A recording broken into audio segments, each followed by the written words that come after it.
女士们、先生们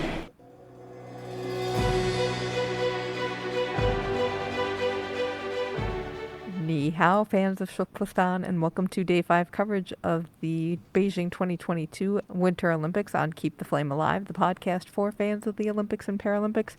I am your host, Jill Jarris, joined as always by my lovely co-host, Allison Brown. Allison, ni hao, how are you? Ni hao, I'm doing well this morning. I got a little extra sleep because I kept falling asleep during events. Oh, it's always fun when that starts happening. Yes, but I was able to catch up this morning without getting spoiled. So there was a lot of excitement today, so I'm excited to talk about it. I am too. I've seen results, I've seen some stuff, and I'm curious about many things. But first, we will go into what officiating or volunteer job would you want to do? So I watched some Luge today, and there were these people who were just standing next to the luge track in volunteer uniforms, not watching, standing like guards. I have no idea what they were doing. And I don't really care, but they looked really cool. They just stood there very at attention. Like they were waiting and ready. Huh. That's interesting.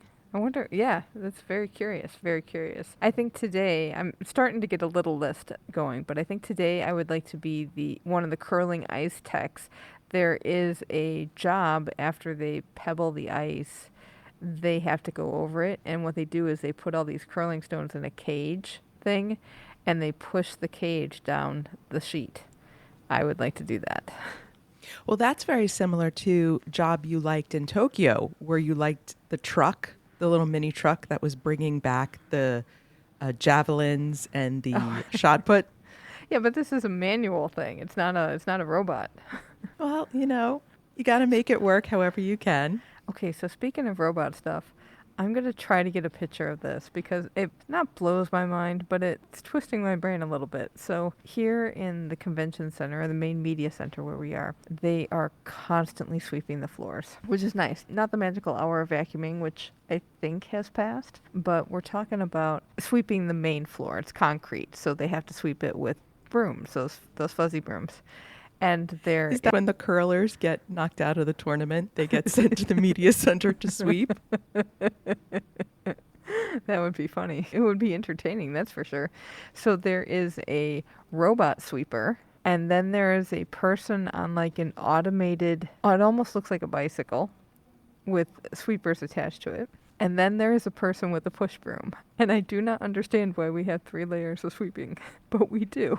Very dusty when those winds come down from Mongolia. I guess so. So how are we doing in the Fantasy League? It's getting heated now. DLN has retaken the lead with 85, tied with Piascola. And Einerson has come back onto the podium position at 84. I'm holding strong at 14th. Jill, you're in 44th. Not worried about it because I totally forgot to do my Fantasy League again today. 4-4 today, but I spent some time this afternoon and locked it in for tomorrow. Feeling good about my team. Feeling good about my chances. You know who my star athlete was today? Who? Esther Ledeshka. Oh, that was a good pick. That was an excellent pick. But I'm enjoying hanging out in the bottom with all my fellow people on the bottom who are also having either trouble locking in their leagues or making some choices that aren't paying off. So, hey, it's fun down here. So it's at the Olympic Fan Zone, and our league is Keep the Flame Alive podcast. And apparently you can still beat Jill, even if you haven't started yet. Oh, snap. Wow. You could. Hey, that'd be a good challenge. See if you can beat me. Starting now. You could probably start day 10 and still see if you could beat me. I know. I'm talking a lot of smack for a girl who finished like at the bottom in our Tokyo Fantasy League. Hey, enjoy it while you can. Enjoy this moment. So we've got some news from the follow-up file. You know, the other day I talked about the ski jumping venue and how I was worried about it being a white elephant. But I did see on CCTV they were showing venues. And what really worried me there is because it's a permanent installation. Like the stands are permanent and stuff's made out of concrete and there's actual buildings. Whereas like in biathlon, half of the stands seem pretty temporary, or there's some stands that seem pretty permanent, but there's a lot of temporary stuff. And like I'm climbing up scaffolding to get to the press tribune because it's not permanent. But you walk around the ski jump venue and you're like, whoa, this is permanent? Okay. But in the summer, the flat area where the skiers finish, that's a soccer field. Oh, well, that makes a lot of sense. That does, and then that made sense why they would have a permanent stadium because they could put their seating there, and they can have soccer matches. So, hopefully, that's going to be a nice little dual use venue. This I did not know. In the team event for figure skating, there was a story in the South China Morning Post on Zhu Yi, the woman's figure skater representative from China, but she's actually American and got selected to be on the Chinese team ahead of a China-born skater. She fell pretty badly in the competition, and boy, were people giving her the royal treatment on social media. So there was this hashtag called hashtag shame on Zhu Yi, and then it disappeared after a few hours. So it seemingly was censored. They don't know. But people have been picking on her because of her family ties. They picked on her because she can't speak Mandarin. And we've got Eileen Gu, who just won a gold medal. She is also American-born and competing for China, except for she does speak fluent Mandarin, and they love her here. And what's funny is the flip side of that. So Zhu Yi is getting the heat in China. Eileen Gu is getting the heat here. Oh, I'm not There is surprised. a lot of controversy in the American press of why is Eileen Gu representing China. And there's also a lot of commentary from Chinese dissidents here in the West saying that she's simply a puppet of propaganda. Oh, that's interesting. And on top of it, she's made some very American statements saying things like, oh, the people in China should just use a VPN to get news, and some things that clearly she's an American, young person who doesn't have this worldly view. So she's gotten herself into a lot of trouble. So yeah, the Zhu Yi, I did see that story that she's been just abused on Weibo, that they had to shut down her account because of the heat she got. So it's wrong on both sides. Wow. But I think one of the big stories coming out of this is going to be these American athletes who are representing China and how that came to be. Did China go after, and I don't mean go after in an attacking sense, but we know China wanted to have a very strong team going into these Olympics. And if you can't build it, do you buy it? Right. Right. Do you collect these foreign-born athletes who have ties to China? And that seems to be what they've done in some sports. Yeah. It's also like they've gone out and acquired the coaching to help build their own teams because they just don't have the knowledge base here yet. So it is a very interesting situation. It'll be interesting when we get back and can really examine it further and learn a little bit more about how this team came to be. Country swapping is becoming more and more an issue. I saw a luger today who was clearly not Korean. She's actually German-born, but competing for Korea. There are a lot of people who do end up, like some Russians will end up competing for Korea. And yeah, that's very interesting. But there's also the, hey, I may look a certain way, but I was actually born in this one country and I'm just that foreign looking person. Oh, right. I am absolutely not doing a xenophobic thing, but just the idea, it amused me for a moment where clearly this woman was German, had a German name, and then competing for Korea. So there was that moment of dissonance. Right. But I'm seeing a lot of it. We saw it in Pyeongchang. We saw it a little bit in Sochi, but I feel like this time it is really ramped up as to people competing for a country that they weren't born in, they weren't raised in, they don't train in, but have some extenuating ties to. And how does that change the whole dynamics of the Olympics when it's a country-based competition? That's a good question. something to look into because it's very complicated, and I think it varies case by case and athlete by athlete. Do you have somebody like what's her name, the your favorite Hungarian, quote Oh, unquote Hungarian, who's had no ties, or do you have somebody? In a sense, Eileen Gu is an interesting case because she does speak fluent Mandarin, so she has a deeper connection culturally to this country, even if she is quite American. Or we talked about the skateboarders in Tokyo, where they pretty much all trained in California and lived there. So trying to figure out what's the best place, and there are athletes who, with some of these countries, the talent is so deep and the competition is so fierce. In order to reach your goals, if you can swap countries, do you? or you can't get support in one country because we know so many federations are so political. Right. You had a athlete like Callie Humphreys who had abuse issues in her home country and then was married to an American, moved to America, and it trained here. So there are so many different questions. And are we inadvertently going back to Pierre de Coubertin's dream? Because his original idea was you weren't representing your country. Interesting. All right, put it on the list. We're going to look at it. We heard from listener Marilyn, who would let us know that the song you were looking for that referenced Gina Lola Brigida is actually a TV theme song from the 1968 ABC TV show The Ugliest Girl in Town. And there's a line in there that says, "You don't need to be a Gina or Sophia." Is this what you're thinking of? This is not the song. There was also a song by Johnny Mathis about being in love with Gina Lollobrigida. I had a conversation with my mother, and it turns out we think Grandma Virginia made up the song, which is why we can't find it, which actually makes me love it all the more. So I'm going to have to talk to my sister who has all the family memories in her brain and when I'm functioning on the same time zone as she is, and see if she remembers this song, because my grandma did make up things and came up with, she was a very funny woman. So we think the Gina Lollobrigida song was made up, All which right. is even better. So if I can get it, I will attempt to share this with all of you. Okay, but Grandma's singer-songwriter, that's also a good find. She had many talents.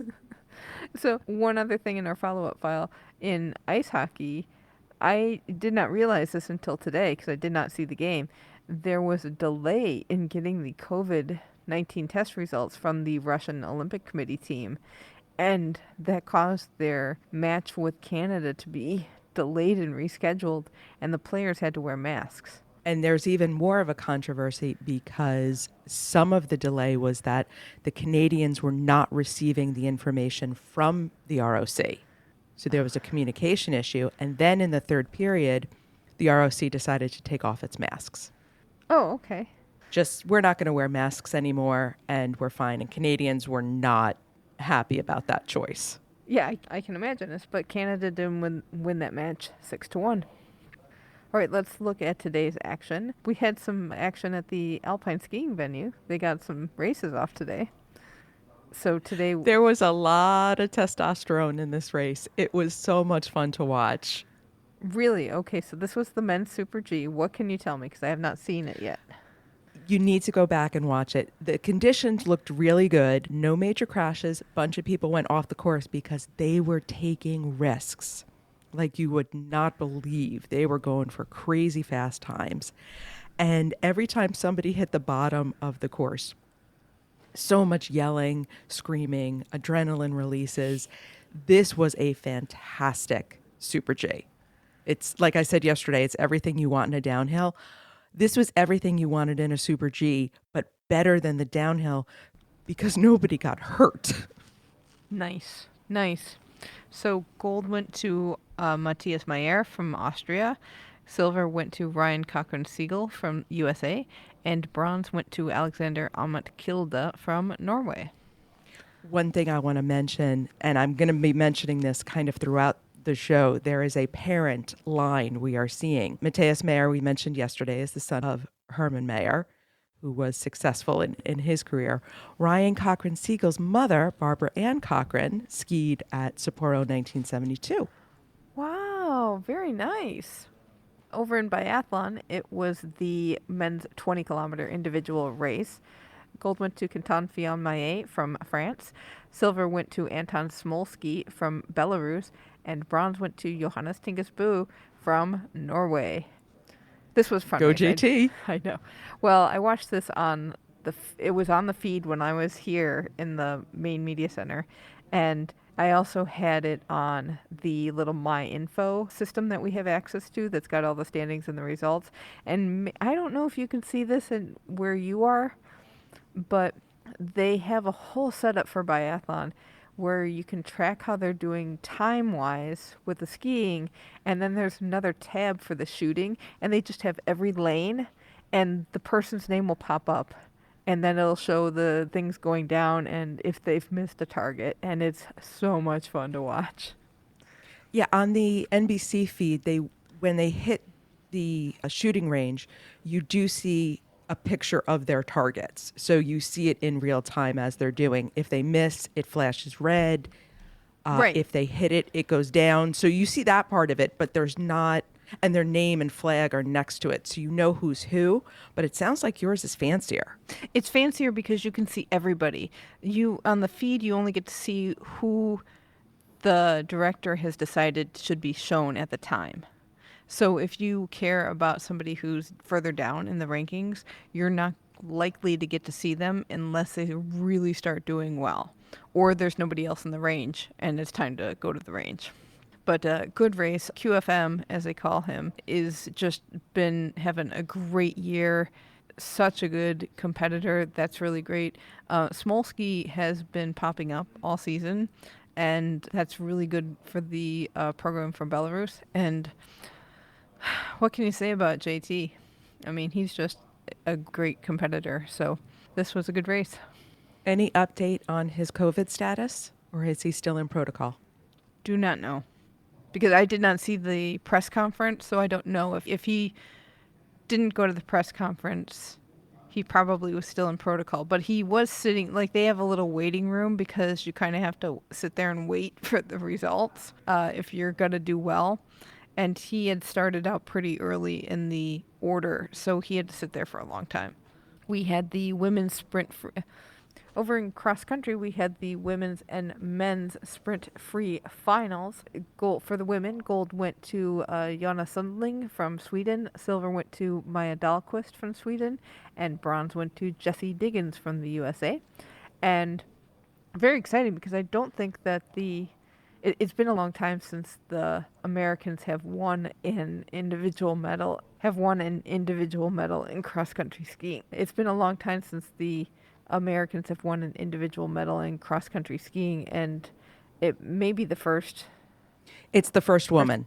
The first woman, that's what I thought. If you read our book club book by Peggy Shin on the women's cross-country program, Rosie Brennan, who was in that book, finished fourth. And yet again, Jessie Diggins did a little sprint at the end. Oh, did she, to get that? Here comes Diggins. So how was the call on that? Did you watch the race? I just saw the end, and okay. Keegan did a good job of not losing her mind. So Keegan Randall and Jessie Diggins, you will recall, were partners in Pyeongchang. They won the first gold medal in cross country for the American program. And now Keegan is doing the call on NBC. So obviously she's very close with Jessie. So you could hear it, but she stayed professional. Chad Samala lost his mind. I will have to try to find it because somebody's put that call on online somewhere. For the men, gold went to Johannes Holst Klæbo from Norway, silver went to Federico Pellegrino from Italy, and bronze went to Alexander Terentev from ROC. Over in curling, we had the medal games for the mixed doubles tournament. For the bronze medal match, Sweden defeated Great Britain 9-3. So a lot of British people very upset about the loss. And that was it. I went and saw the gold medal game between Italy and Norway. Oh my gosh, you were so right about Amos Mosnar. Yeah, sorry, about Amos Mosnar. Sorry, I had to pull his name up. I couldn't remember. A, tall. B, drink of water. And oh my goodness, he is handsome. He is. And that team just, it almost, I mean, the final score was 8-5. So obviously they didn't shut Norway out. But it was like every shot they wanted to make, they made. And they were just a beautiful, nice takeouts, nice placement of guards, good strategy. It was just a beautiful game to watch. And they went the whole tournament undefeated. So it's so nice that they won for all the hard work that they did. I mean, they clearly were the best team in this tournament, which is amazing to see. So we are not just joking when we say Amos Mosnar is tall. I looked it up. He's 6'6". Oh, wow. Holy cow. It is no joke. It is no joke. And I also want to mention Stefania Constantini, the female half of it. She's only 22. Wow. And man, does she know what she's doing. They are a really special team. So clearly they are going to be back. Amos Mosnar, I think, is 26. So they're very young. They'll be back for Milan, I hope. Oh, man, And can you imagine? in their own country. That would be defending gold medalists at home. And they're beautiful. We were joking on the Facebook group. And I have been, as I've mentioned on the show, trying to learn Italian. And listening to the curling matches, all I got was, "E buona, e buona." The rest of what they're saying I couldn't catch. But let me tell you something, e buona. That's right. Yeah, speaking of yelling, so the Norwegian team, as one of the shots just made me laugh because I'm not sure what they were trying to do, but the woman was yelling at her partner to sweep harder, and he said something back, and so she just yelled the same thing louder, and then louder again when he kept talking back. I thought that was I thought it was funny. The mixed doubles teams have such wonderful and very different dynamics. You really can see the personalities of these players come through because of that interaction between the two of them. So I definitely want to have on my list for when we're done to talk to some of these teams. Yes. And learn about the dynamics and what the different dynamics can be. So in the venue, they had on the Jumbotron, they'd have little, again, like hockey, they'd have little games or things. This time they had a red envelope cam where they would pan the audience with the camera, but then on the screen overlaid were these red envelopes that were flying all over the screen, so the audience had to try to catch them if they could.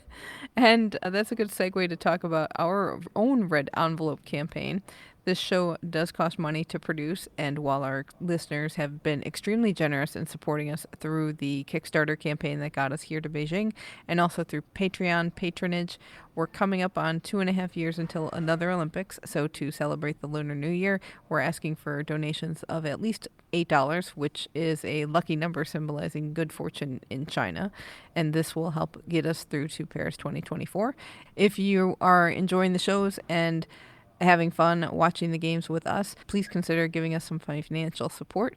You can go to flamealivepod.com/support to donate.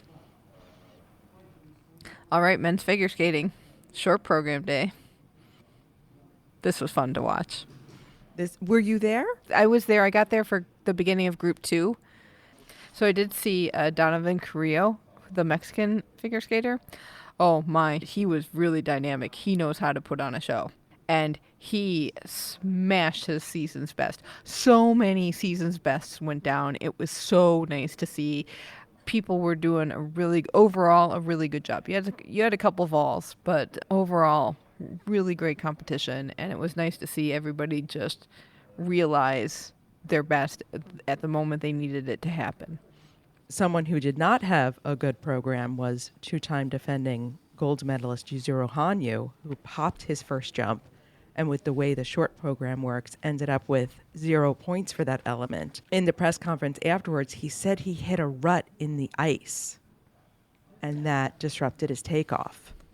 Yeah, that was really interesting to hear. I did not go to the press conference, but it was just when he popped it, it was gasp worthy because it was completely unexpected and put him into eighth place overall. So if he's going to get a three-peat gold medal, he's got a lot of work to do. And he has to hope that other people just don't do as well in the long program.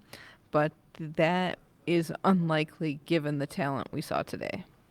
Right. So the other Japanese men picked up the pace. So Yumi Kageyama, who's all of 18, we mentioned him in the team. He ended up in second. Shoma Una had a small slip, but nothing serious. He ended up in third.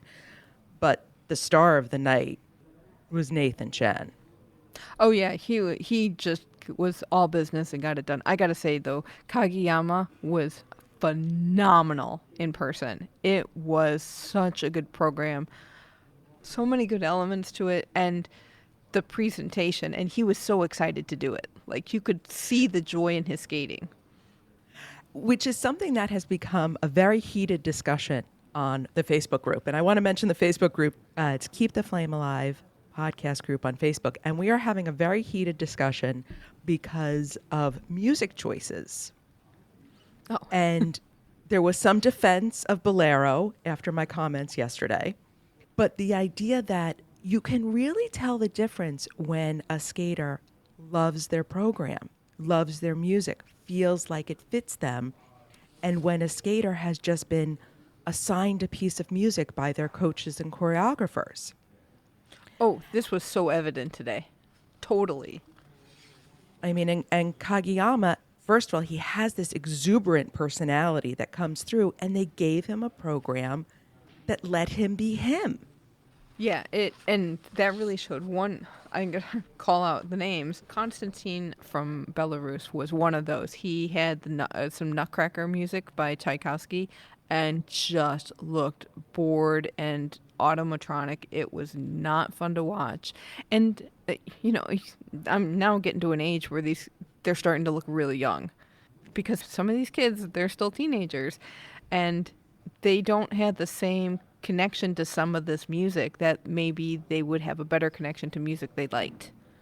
So, You know, you have somebody like, and it's not just, oh, let's do classical versus modern music. I mean, Keegan Messing from Canada always uses very modern music. And it was great to see him back because he missed the team competition because of COVID protocol. And yet, his connection to the music gives him these artistic scores that make up for some technical deficits. And it matters. it really does. I have to call out one other program. Hold on. Adam Shauhimfa from France. His music was a Star Wars. It was like the Darth Vader march. The Hooked on Classics version for the 21st century. And I was so there for that. And it was really fantastic. And what made that so great to me was his footwork sequence was a lightsaber fight. Yes. You could tell what he was doing and that it wasn't just, oh, I have this music and I have this costume. It fed into the actual steps and movements he did. Yes. And Outstanding. yeah, he was so much fun to watch. So many people, so much fun to watch. And then that was such a big contrast when they did not connect with the music. And I think that's, it maybe is something that skaters need to advocate for themselves more in that. And it's really hard to do when you're young and you've got a coach that's trying to get you to your goal of being in the Olympics. But there has to be more conversations over making programs work for skaters, because that's a huge element to what makes a program work and what makes a good score and gets them to realize their goals. So we've had a bolero. We've had a Nutcracker and other Tchaikovsky pieces. We've had Rachmaninoff. We've had Carmen. I have yet to see a Malagueña, and it is not an Olympics without a program to Malagueña. So ladies in pairs, I'm waiting. I'm not. One other program I want to call out is Maurice Kvetlasvili from Georgia. He did this one-handed cartwheel at the end. He did it in the team too. And when we were watching it, my husband looked at it and he said, "Wait, is that allowed?" It's like I'm like, hey, Surya Bonelli rule. Come on, no flipping. But he was also fun to watch. He did really well for his personal scores, but not quite in the same league as the Japanese skaters and Nathan Chen. But the cartwheel really threw me. And I'm surprised that he gets away with it. There was a Brian Orser sighting, my Yes. imaginary skating coach if I was a figure skater, and his skating partner and also fellow Olympian Tracy Wilson with skater Jason Brown, who proves that you don't need a quad to be competitive. Right. He had a beautiful program too. Oh man, he sold it like you would not believe. Again, the music fits the skater. Right. And I do think Jason Brown is one of those people who knows how to perform and knows how to put on a great show. And that comes through so well in his skating. He just really can put the feeling into it and connect to the music and also connect to you, the audience, and to the judges, I'm sure, feel that connection too. That was the one program, obviously, on the Chinese skater where I heard the crowd react. That they did. So a couple days from now, we'll have the free skate for the men. I can't remember if I'm going to try to get out for that, but I might because I'd love to see the long programs of all. So many men who did such a good job. It's so nice to see the men's talent pool worldwide be so quality. Let's move over to freestyle skiing. This was the big air competition for the free ski, and gold went to Eileen Gu, representing China. Silver went to Tess Ledoux, representing France, and bronze went to Mathilda Grimaud from Switzerland. You watched this. I've seen like a jump.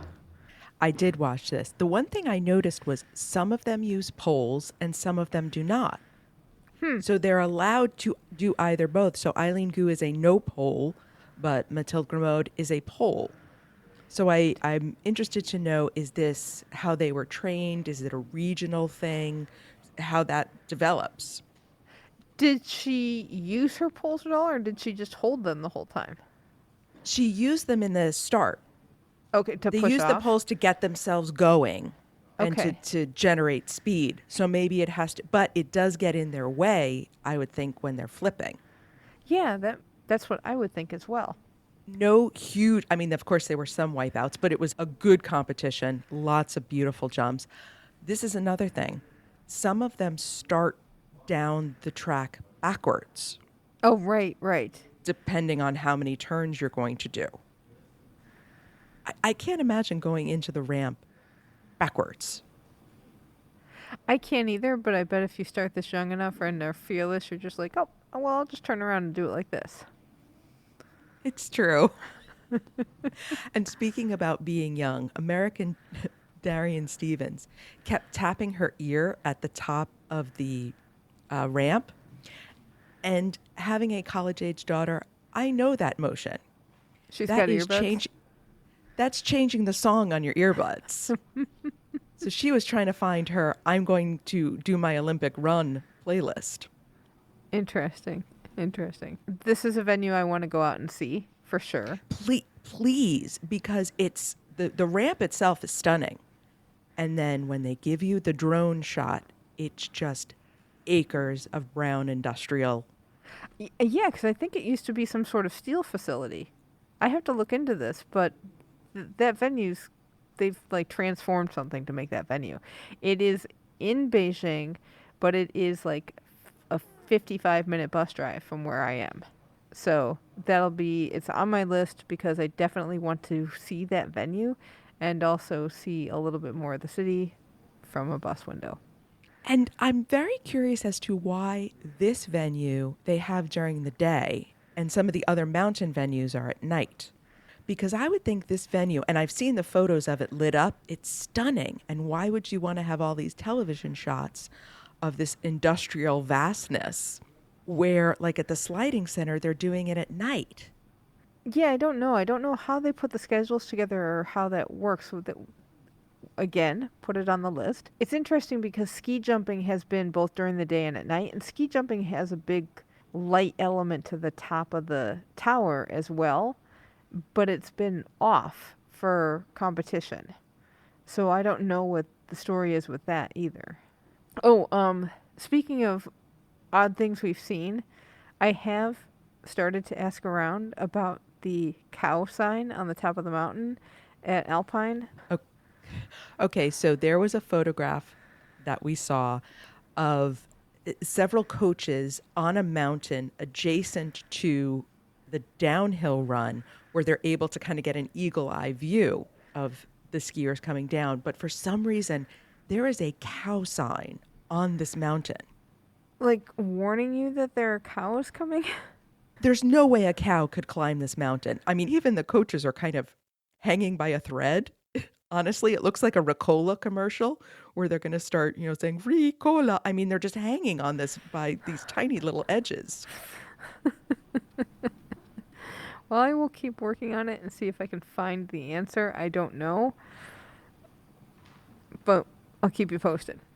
Moving over to ice hockey, we had more women's preliminary round action. U.S. and Canada played. Canada won 4-2. Japan beat Czech Republic 3-2. Sweden beat Denmark 3-1, and Finland beat ROC 5-0. So that means Canada is the only undefeated team in the tournament. They are at 4-0. In the rest of Group A, USA is 3-1, and the other three teams, Finland, ROC, and Switzerland, are 1-3. In Group B, Japan is 3-1. Czech Republic, Sweden, China are all 2-2, and Denmark is 1-3. Keep your eye on Japan. They are coming on strong. Are they? Ooh. I think we may finally see not a gold medal match of Canada and the U.S. Really? Wow. Possibly. That is a bold statement to make. Very bold statement. Not saying I want to see that. Right. Because I love a good U.S.-Canada. I think is by far the best rivalry in all of sports. Any sport, U.S.-Canada women's ice hockey. But Japan, they've got their eyes set. Interesting. We'll keep an eye on that.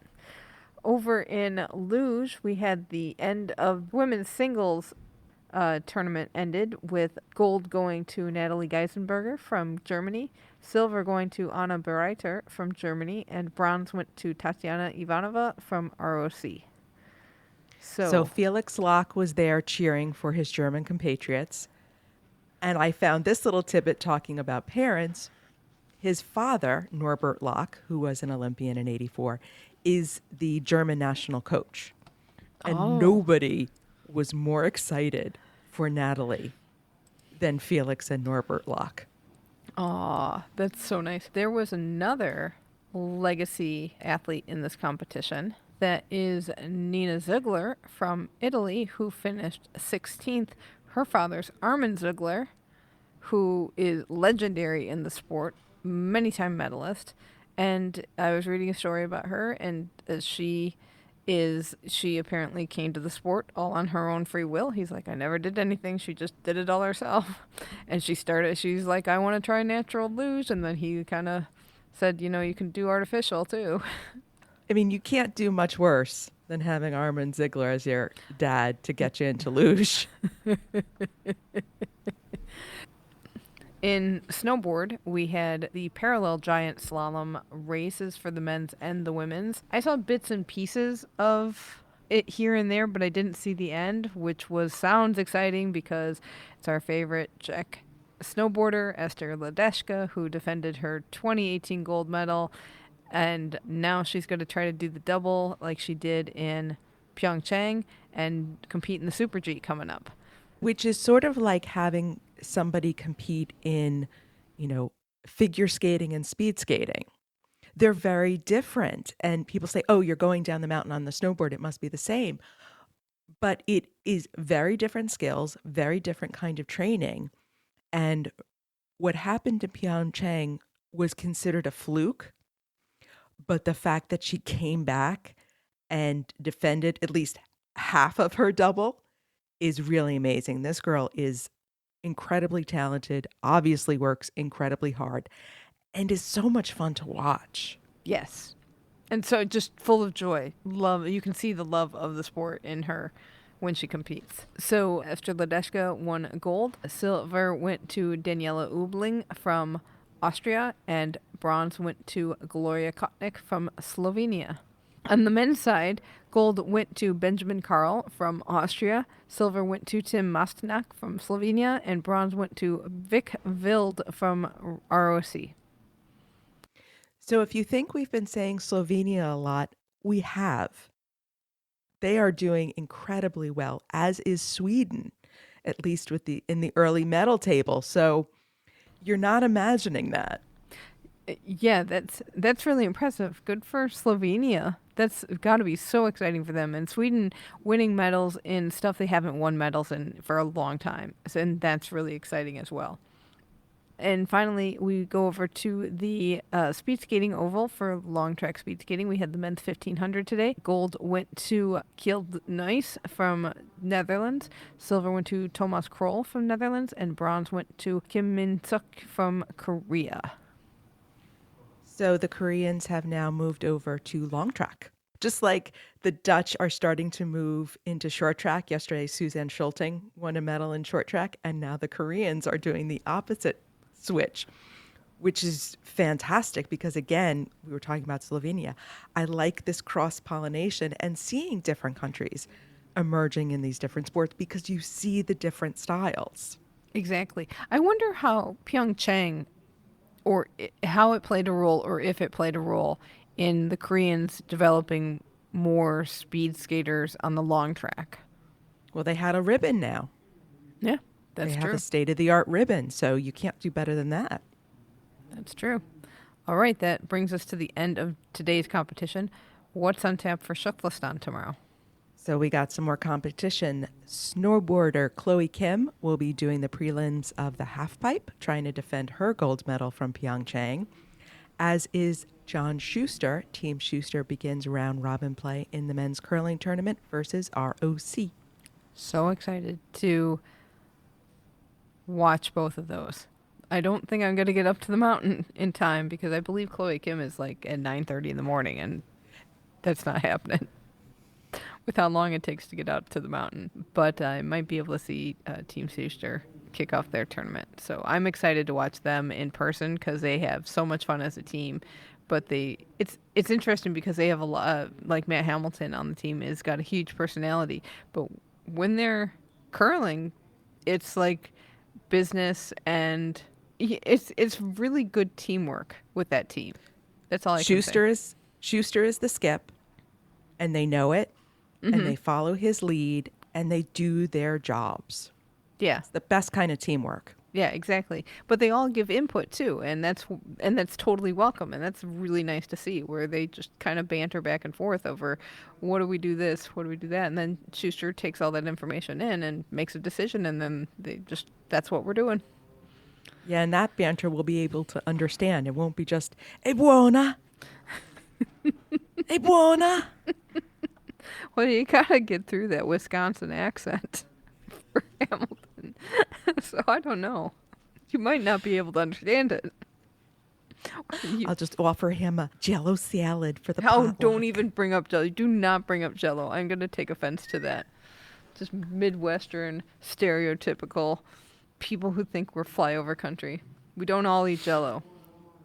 Jello salad with the marshmallows for the potluck. Don't you know? Next time you come to the Midwest, you're just gonna get Jello salads everywhere. I'll find I potlucks for you. love the Midwest. Don't even. I love all of you. Speaking of love, we would like to thank our researchers for today, Annie Tremanis and Games and Rings. And speaking of things we love, our mascot this week, Luna. We have been posting some lovely photographs of her on both Twitter and Insta, so take a look. She's in some interesting places where she likes to take a nap. And all I can say is, Luna, I understand, given our time difference this week. I will fall asleep in the sink as well, Luna. Speaking of needing a nap, it's about bedtime for me. So that's going to do it for this episode. Tune in again tomorrow for another great day of competition. And in the meantime, be sure to celebrate the games with us on our Keep the Flame Alive Facebook group. It's the place to hang out with other listeners and see Jill's daily diary of her meals and some favorite foods, which have been fun to see. Jill is also on Twitter. I am on Insta. Both are at FlameAlivePod.